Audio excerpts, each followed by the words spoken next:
Alright, we should be live. We're back. We're working on Ashling the Limitless. Here she is in case you need a reminder of how she works. And we are at 115 cards, so you only need to cut 55 cards and all good to go. I'll get her down to 60 spells, 40 lands, and we'll figure out the lands, finally figure them out. But for the most part, we've got them figured out. There's just 5 that have some wiggle room, so... Intent. Instant. I don't even know what an intent is. That is a 0.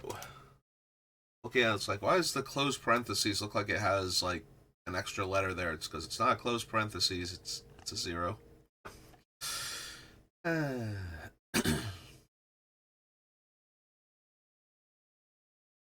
Alright, so at the end of the last one, we made a sub-list for all of the elementals, including the changelings that are on the list.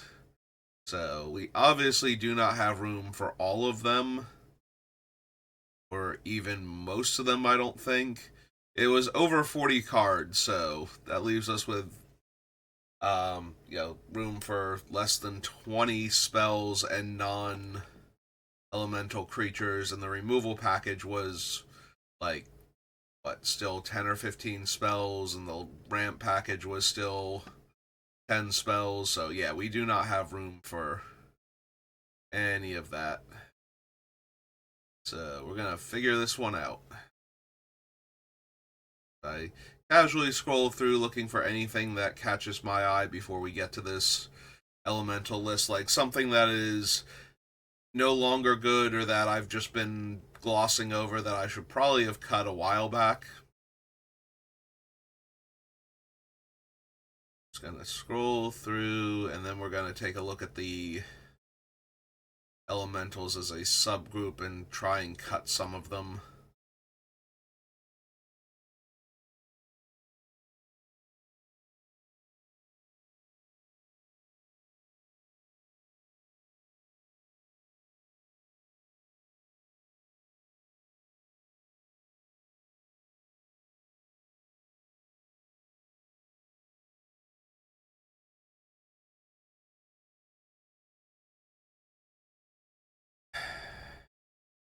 I mean, I'm sawing at Champion of the Path, but we're about to look at the elementals, so I might just cut him off there.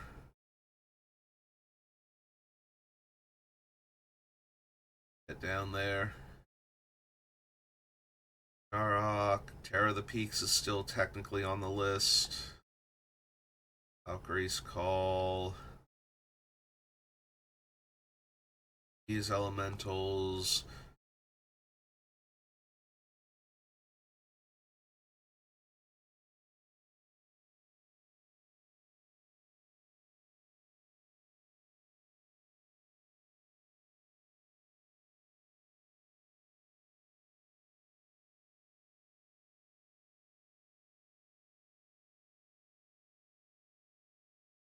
Solidarity.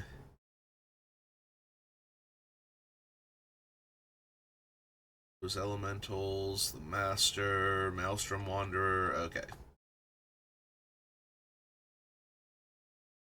Clear that out, because... Now we get to look at... Oh no, that's removal. Now we get to look at all of our elementals together. So Mirror Entity... It's possible Mirror Entity can go. It's a decent place to sink infinite mana, so that we can actually win the game in conjunction with Nim Deathmantle, for example. Like, if we are actually generating infinite mana with Nim Deathmantle, we can eventually get to the part where we can afford to move the Deathmantle off of the creature so that sacrificing it makes it an elemental. So that when we sacrifice it, it's an elemental again, and Ashling will trigger again, so we can keep getting the comes into play abilities of other elementals, not just ones that can produce enough tokens. And at that point, we're creating a bunch of hasty tokens and The infinite mana being sunk into Mirror Entity will allow us to win the game. And then we just have to demonstrate that loop and have nobody be able to break it up.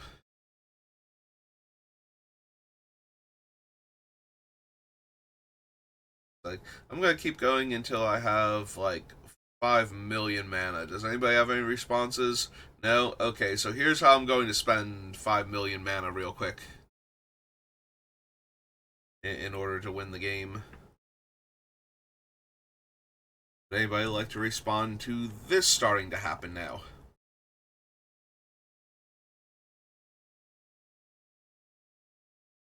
Yeah, we might still cut Mirror Entity. Like,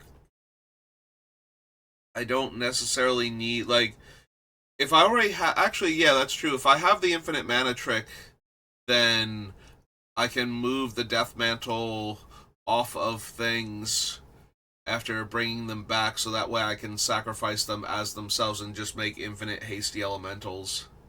Yeah, maybe the Mirror Entity is not actually needed. I do like Mirror Entity, but we're not going super wide naturally. Um, a lot of our things go away after we do the cool thing, so. And we do have to spend a bunch of mana to do the cool thing a lot of the time, so Mirror Entity just doesn't get his full value. Mulldrifter and Shriekmaw should stay. Smoke Raiders, good early on to ramp with. Brighthearth Banneret might be able to go. It's the cheapest of the discounts for elementals, which in turn makes evoking them cheaper. But it's also the least impactful by itself. Like, it's a 2 mana 1/1, so it can die very easily. A stiff breeze across the board wipes it out, let alone an actual wrath.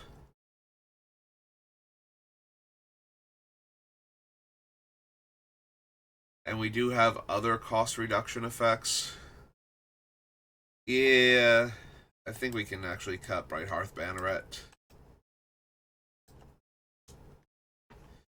Evermaker stays for right now, mostly because it is a 4-drop elemental, so chaining up with it with Birthing Pod helps us get to our 5s, which we have a lot of 5s, 5s, 6s, and 7s. Turn into Golem there for a second. Little 5s.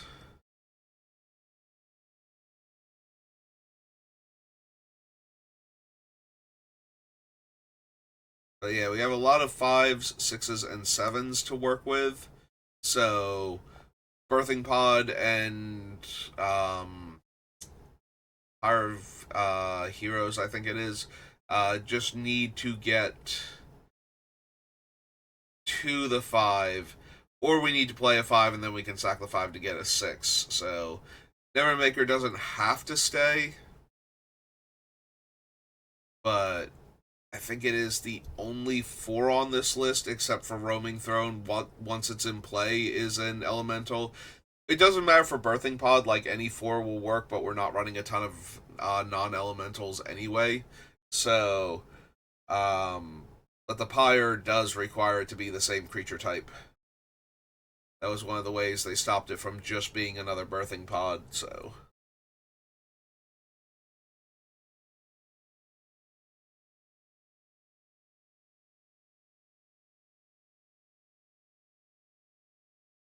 Alright, so I was excited to put Lutri on the list because he's an elemental otter. Do we actually need Lutri? We do have some very powerful targeted removal to copy. That's about it, though. There's no, like, game-breaking instant or sorcery to let us win the game. There are only ones to stop our opponents from winning the game. Aside from ones that would be redundant if we copied them, like Lutri copying Farewell or the bidding, whatever is Bloodline bidding, isn't going to do a whole lot unless we are flashing him in to copy it because the original spell is getting countered. So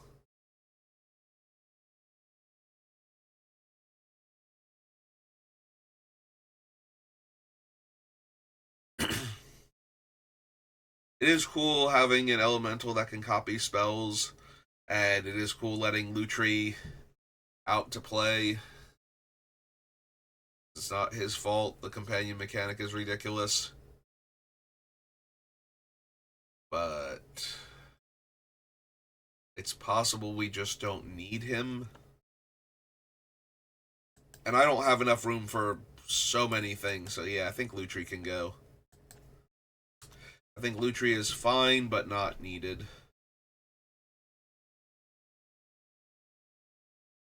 And yeah, I think I will get rid of Champion of the Path.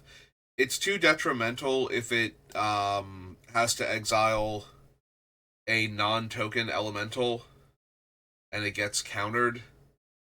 You know, either from my hand losing extra value for Ashling because now I'm not able to evoke it anymore, and from play, like I said, most of the time it's going to be a token at that point, so that's not that bad if it gets countered since the token was going to die at end of turn anyway. But it's still missing out on attacks and damage, or I'm doing this during second main phase.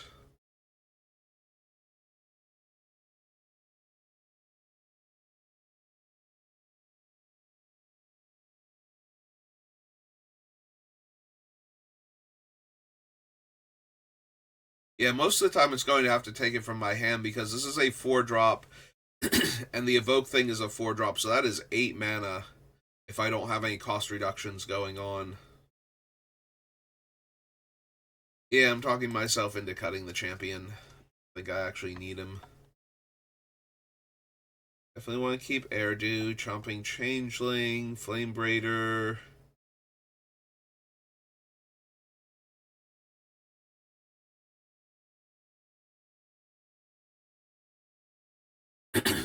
I'm wondering if I want to lose the elementals that just make tokens and take advantage of the cards that. But the problem is the other two cards care about cards leaving my graveyard, so they are only good with Nim Deathmantle. In fact, maybe I should cut them because they're only really good with cards like Nim Deathmantle. I do have a bunch of other ways to get stuff back, but without the Deathmantle, they're not actually good.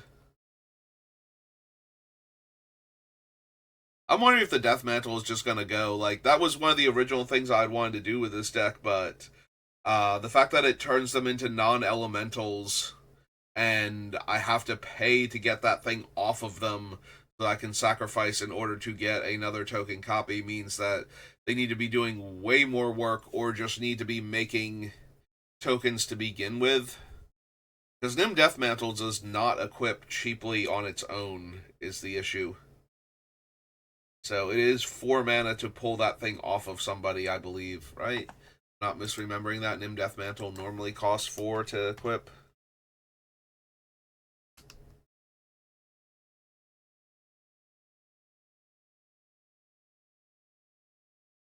Sass me. You know what card I'm looking for. There we go.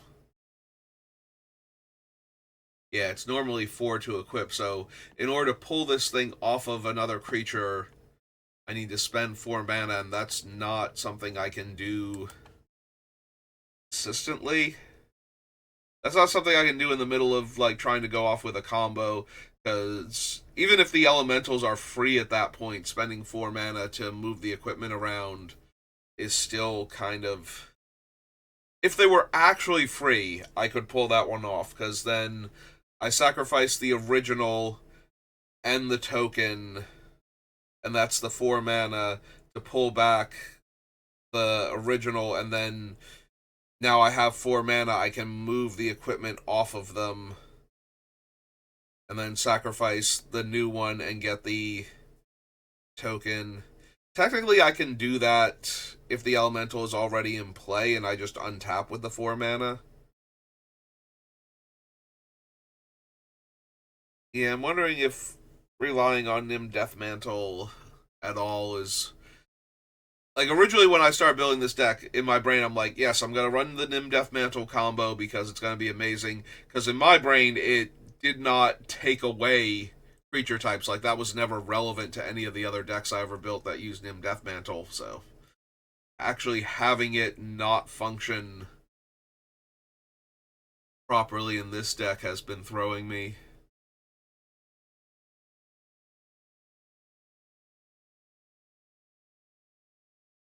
As I'm looking at cards like Kith Keeper, it's like they're so okay at best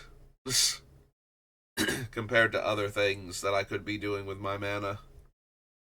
Like I can be getting so much value from creatures that aren't just making a handful of tokens that aren't even super helpful to the deck outside of either what the creature that's making them can do with them. Like Kithkeeper is okay because turning it into a giant flyer can sometimes just be good enough if it's making enough tokens.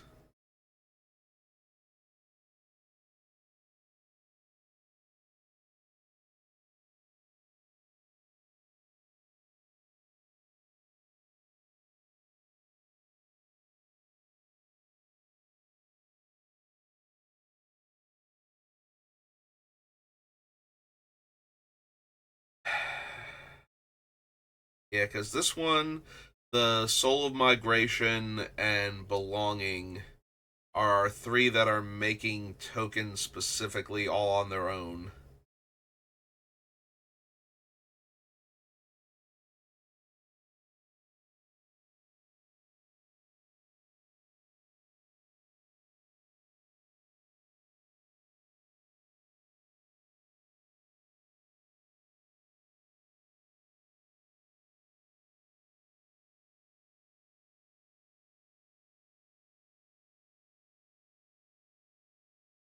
Yeah, I think I can cut the Kithki. I'm trying to figure out if I'm actually just cutting all of the token makers at that point.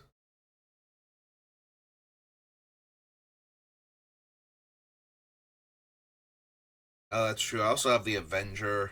I don't want to cut the Avenger. The Avenger is a bit too strong. It makes a lot of tokens, first of all, and second of all, the tokens actually start to become relevant if the Avenger doesn't die or stay dead, because them constantly growing.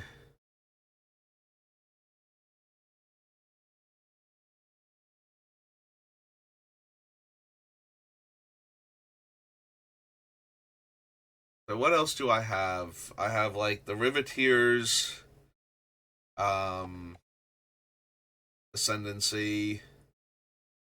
Green Warden of Mirasa constantly triggers things leaving the graveyard. Um, like I have enough ways to get stuff back if it dies. I just don't have enough ways to constantly trigger the things leaving the graveyard. So Skullspore Nexus works because it's things dying. Was Chalk Outline dying also, or was that go check? Actually, let me see the words on the page. Thank you. Too far. There it is. Murders. Um, 1+ creature leave my grave. They're both leaves graveyard triggers.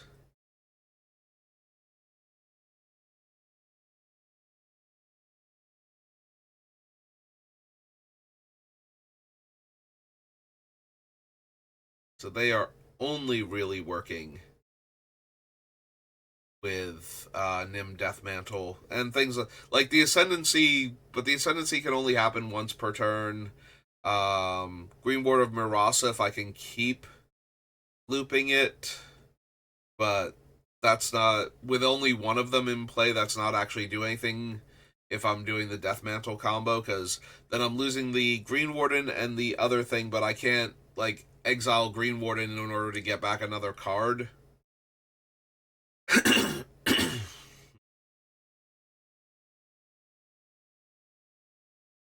Actually, does Green Warden work? So I evoke Green Warden, it comes into play. I sacrifice it for the 2 colorless mana for Ashnod's Altar. I make the other copy of it. The other copy pulls back Green Warden, or the other copy pulls back something else, and then I sacrifice the copy and then Death Mantle back, because now I have 4 colorless mana. Get back the Green Warden. No, it's not working, because now I'm sacrificing the Green Warden while it has Death Mantle on it, and I don't have the token anymore. I was trying to think if this would work, like if I can pull back other stuff and sack the token in order to get the mana, and then evoke that thing, but yeah, that's not actually helping my mana issues at all with this deck.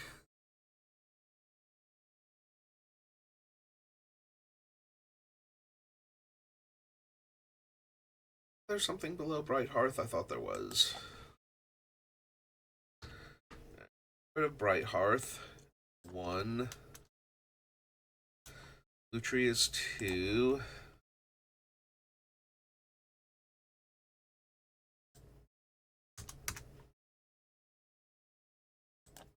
Champion is 3.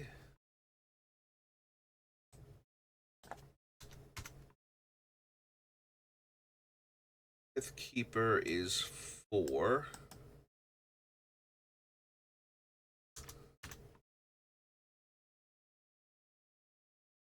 If I copy something, it'll tell me it's the 5th thing on the list. 6th. Right. So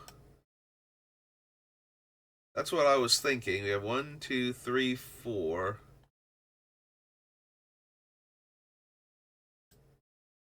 Mirror Entity is 5. Okay. I was like, I could have sworn I cut something before Bright Hearth Banneret. Okay, so we cut 5 cards off of the list. So let's do that first. It's down to 110.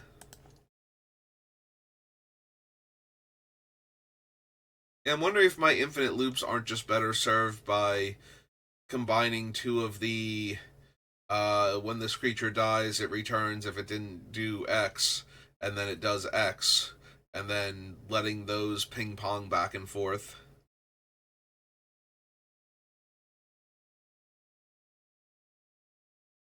Or just using things like Food Chain. And then we do still have the Skull Spore Nexus, which makes a token whenever one of my things dies. That's still working.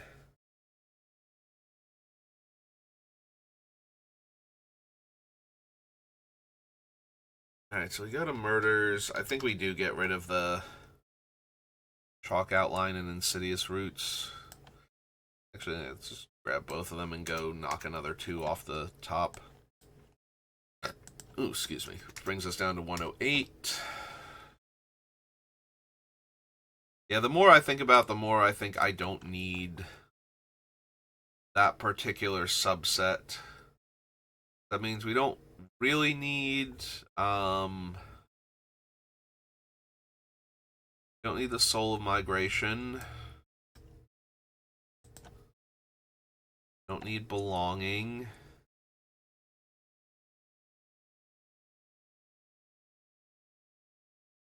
Did I already cut Oh, no, there it is. I was going to say, I already cut Belonging, but no, there's just no space there.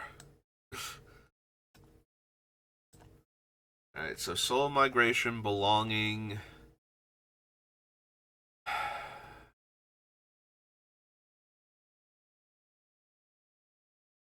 I'm tempted to keep the, what's its name? The Avenger of Zendikar, but I could probably cut it also. Yeah, these ones making like a few tokens is kind of whatever, but Avenger just makes way too many bodies by himself.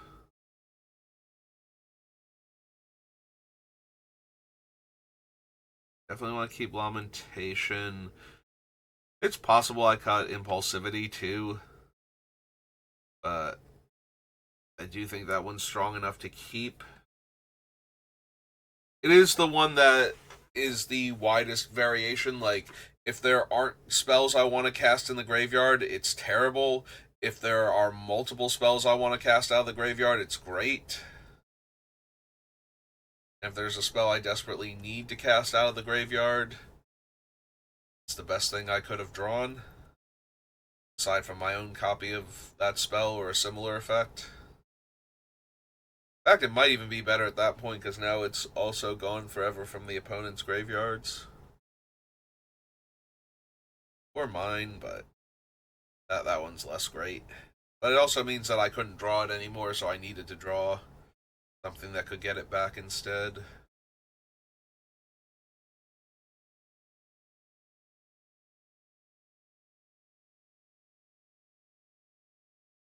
I think I get rid of those.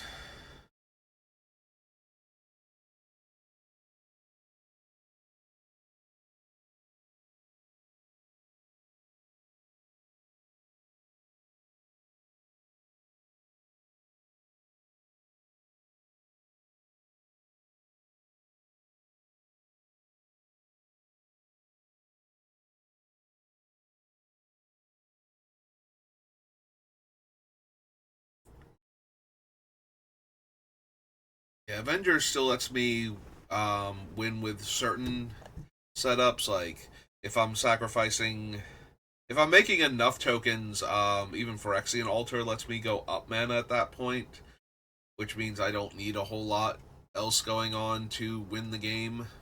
But yeah, if I can get the Ashnod's Altar with Avenger and it's making like 4 or 5 tokens, it's very easy to win at that point with Goblin Bombardment, Magmaw. Um, like we should actually be able to go infinite and just keep throwing the extra tokens at people, or using the extra tokens to make even more mana, so that way I can do more stuff besides bring my guy back. But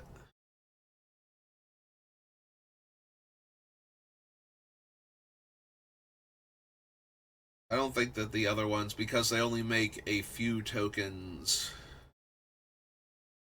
Belonging's a tiny bit tempting because they're all elementals for things like Omnath, and they're all plants for the Avenger, but I don't think I actually need them as the thing.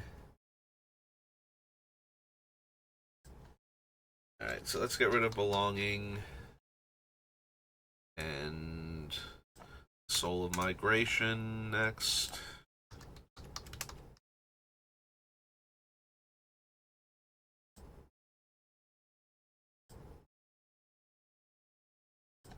Those two off the list.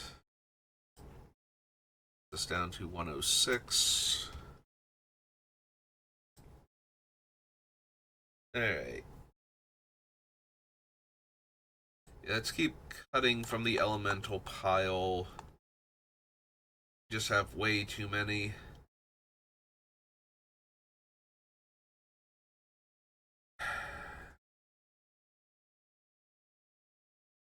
Wonder if I lose Rumbleweed now.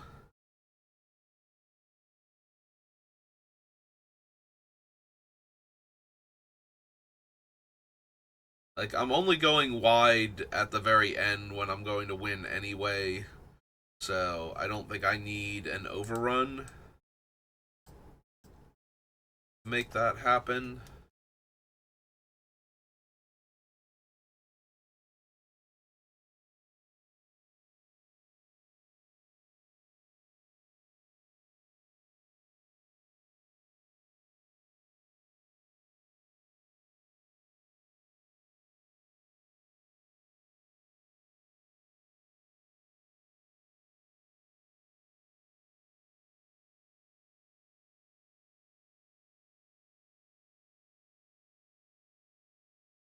What else can I actually get rid of off of this list?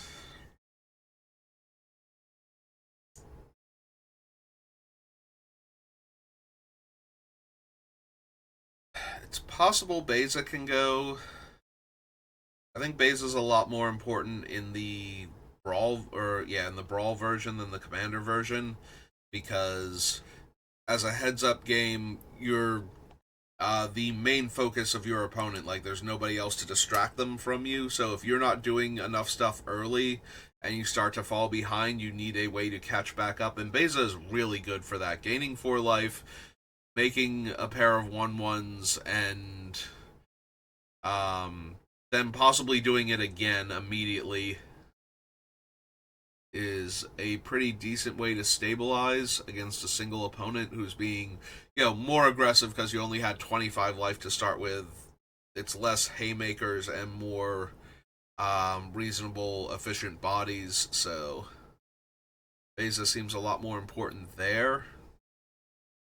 Yeah, I can see losing Beza at this point.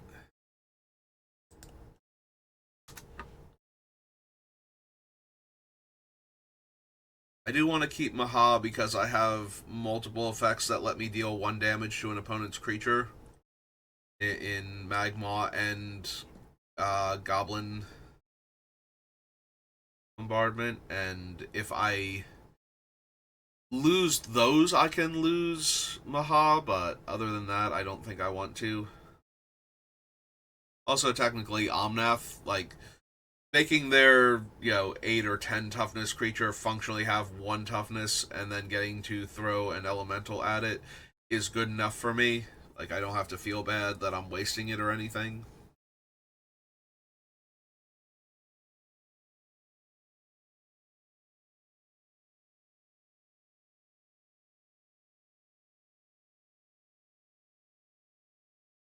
Yeah, as much as I want to keep the 4-drop, help make the chains easier, I think we can lose the Nevermaker.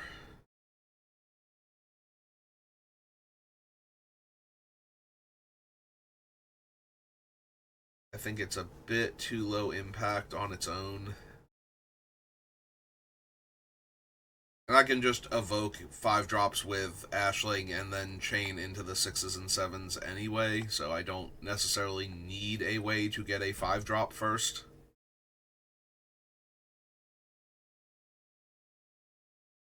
Although it is helpful to be able to go grab one. Oh, that's true. We also still have Grave Shifter and Foundation Breaker 4-drop slot, so. But I think I had even less than that. I don't know. I missed them. Maybe I missed the one because it's a changeling, but then I'm like, so I only have 2. Alright. Get rid of these 3. So, Rumbleweed.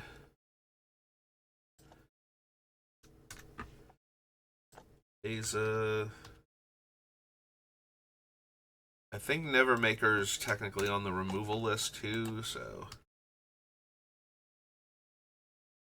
There's 2 instances of them. So get rid of that one. And the actual one. Just these 3 off. Bring this down to 103. Alright, so we're almost definitely going below 100 today. Very shocked if we could not find like 4 more cuts about half an hour.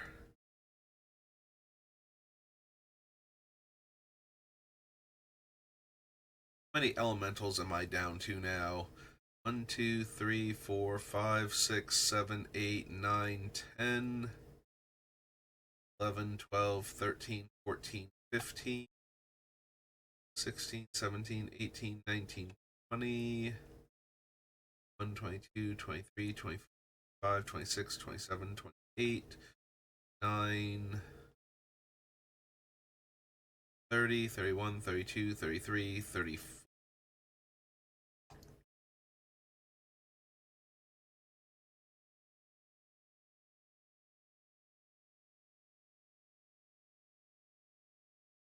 Alright, so while I was doing that, there was one that hit me, and now I forget which one it was.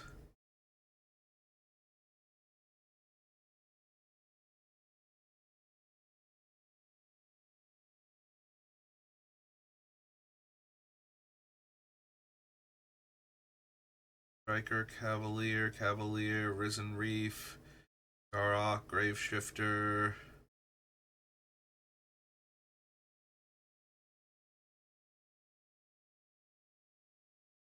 One did I see as I was counting all of them where I was like, wait a second.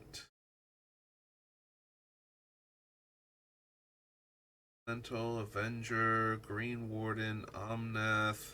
Oh, Nyx Bloom Ancient. That was the one. Um, so the upside to Nyx Bloom is if I have like 6 mana out and I evoke it, I still have 6 mana to work with. The downside to Nyx Bloom is it's only things tapping for mana. Activate mana abilities.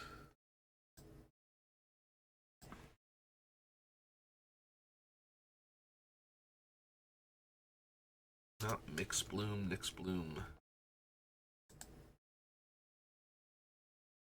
Yeah, if I tap a permanent for mana, it produces 3 mana instead, so it does not help with, like, Ashnod's Altar, for example. Or Phyrexian Altar. So, I need at least 6 mana in play, or 6 lands in play for him to work, or, well, 6 mana sources in play, because I'll tap 4 of them to evoke him, and then I'll have 6 mana to work with again, so... I don't think that's quite good enough. We lose Nyx Bloom Ancient.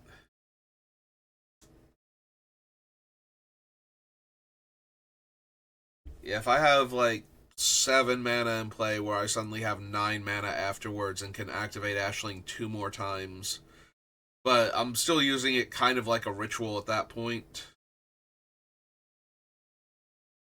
Or if I have doubling seasons out and I now get to, one of them says I tap for triple mana, so now that I have 2 of them in play,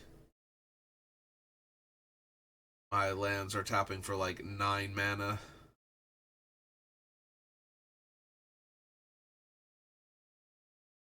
Quite as much going on. I do still need to have extra lands at that point, and then I need to have one of those enchantments out to reduce the amount of lands that I need, or increase the amount of mana that I can generate post creating all of these Nyx Blooms, so I think I'm good to cut it.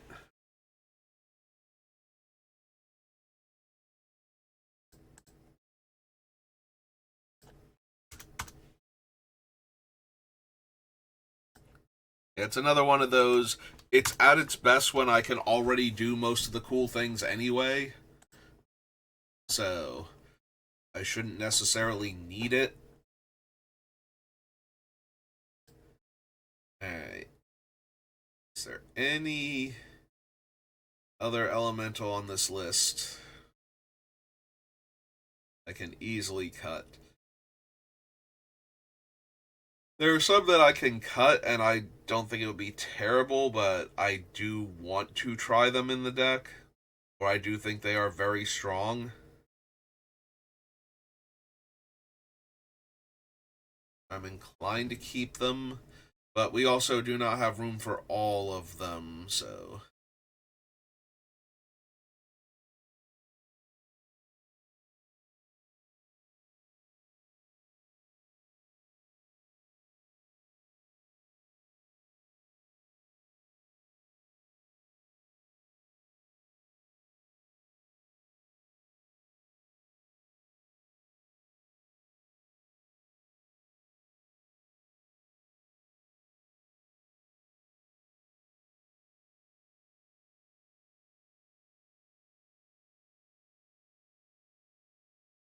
Maybe it's Royal Elemental?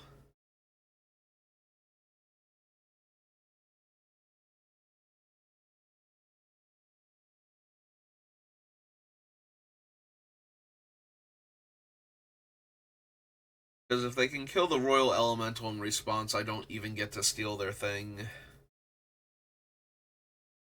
Or to sacrifice it. We have other removal on the list. Like, I'm not counting on Royal Elemental to stay in play for any amount of time. Yeah, okay, I think I can talk myself into losing Royal Elemental also.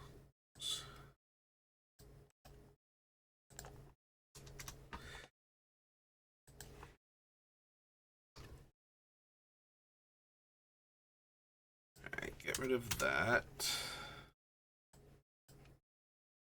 It's down to 101.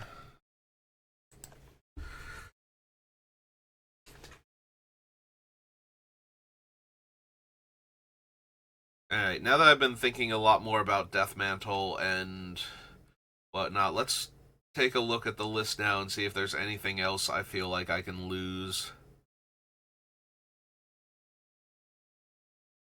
without giving up too much.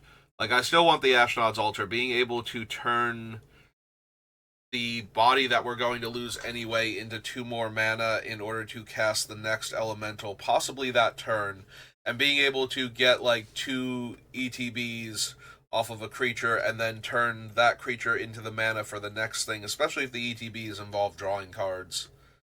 Like, if I ever get to evoke Muldrifter or Shine Striker and draw a bunch of cards, and then sack it and draw a bunch more cards, and then have the 4 mana necessary to evoke another elemental. Now that I've drawn all these cards, I'm going to feel very good about myself, so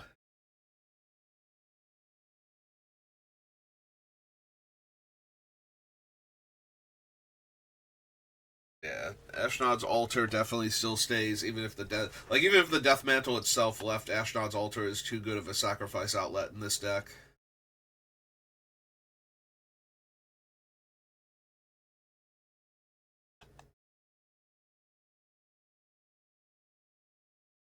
I do really like the Teferi's Veil and the Renewal of Solidarity as ways to keep the tokens around through all of the other effects I have going on, and the Master Multiplied also stopping me from being able to sacrifice them at end of turn.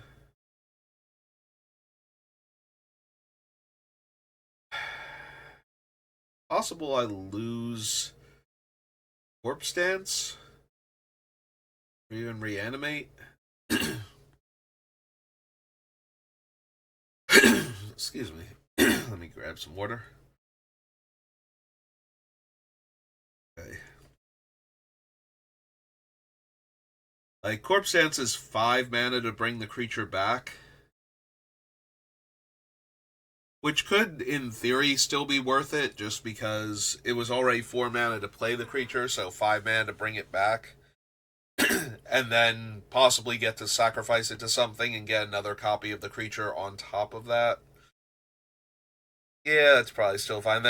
Now it's back in my graveyard for me to recur again on another turn.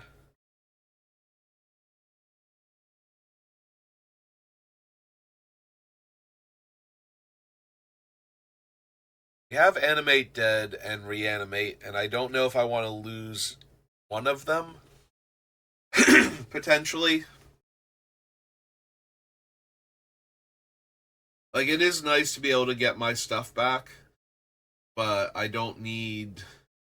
Like, reanimating them after I've sacrificed them is not a huge portion of the deck.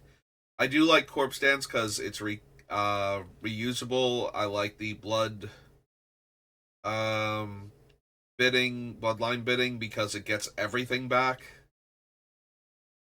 I do plan on stocking the graveyard over the course of a game, so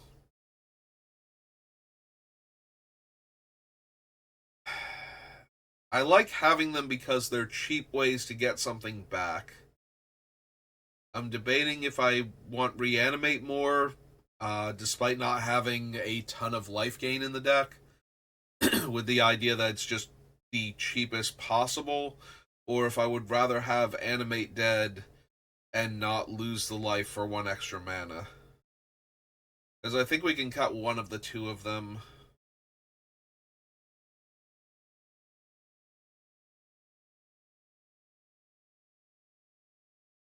I do have some concerns about the mana. The quantity of mana, not necessarily the color fixing. So I could see losing the Animate Dead. Some of our elementals do get really expensive, though. And I don't know that I want to lose like 8 plus life to some of the top end ones.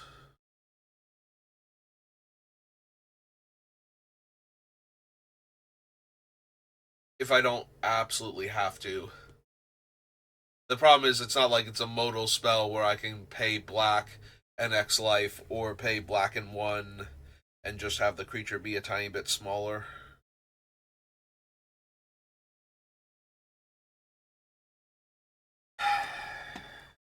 Alright, I think I cut the reanimate. I don't mind paying life for effects. I do mind paying life when I don't need to. Like, I would rather spend an extra mana when I have the extra mana than spend, 6 plus life on the creature when I have that extra mana in play. I only want to do that when I absolutely do not have the mana and could possibly generate the mana by bringing a creature back, for example. Now, if I bring the thing back and now Ashling's still in play and there's an Ashnod's Altar, and yeah. Yeah, I want to be able to do that, but I don't necessarily want to pay a ton of life to do that if I did not have to. And I think Animate Dead is cheap enough. It's not like the argument is between a single black sorcery and like a 4 mana aura that would bring the creature back to the graveyard. Yeah, I think if it was an argument even between like this and Necromancy, I would probably take Reanimate, but since it's actual Animate Dead at 2 mana, I think that's fine.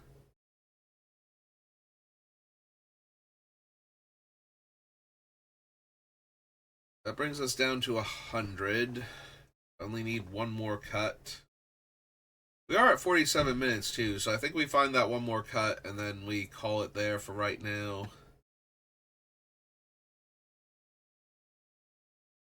Do want to get one more cut in though, so that way good.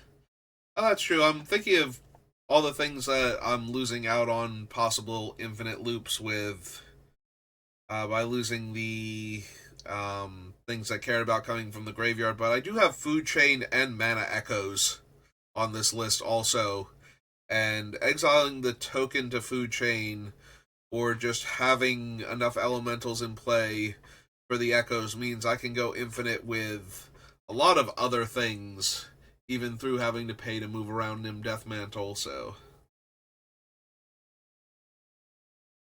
I think we're good. Oh wait, is Food Chain only for casting? Food Chain is only for casting creatures, right?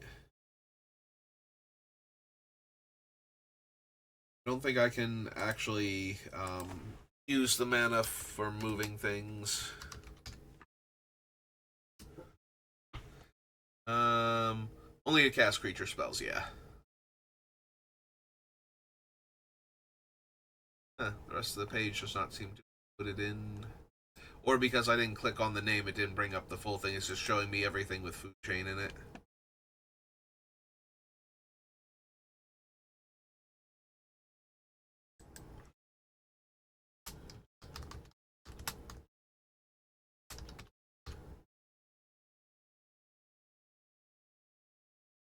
Yeah, put that back in, because that is relevant text. It's still fine because I'm still able to use it to evoke another elemental. So if I'm generating the colorless mana, at least it works. But yeah, Mana Echoes will still let me do things.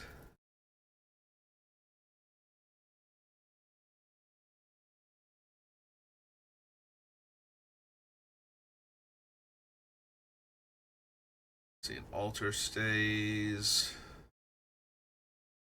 Stone, Crucible for right now.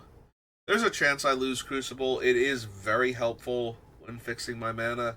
There's also a chance I lose Perilous Forays here, as it's just okay. I really like the idea of being able to pull literally every land out of my deck except for like 5 of them. Technically, 15 of them because of the fetch lands, but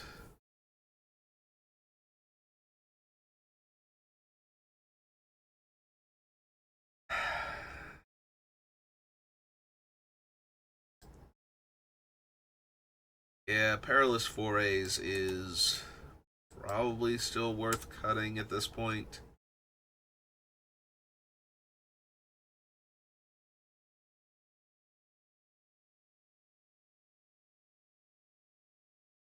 Yeah, okay. We cut those two. That brings us down under 100.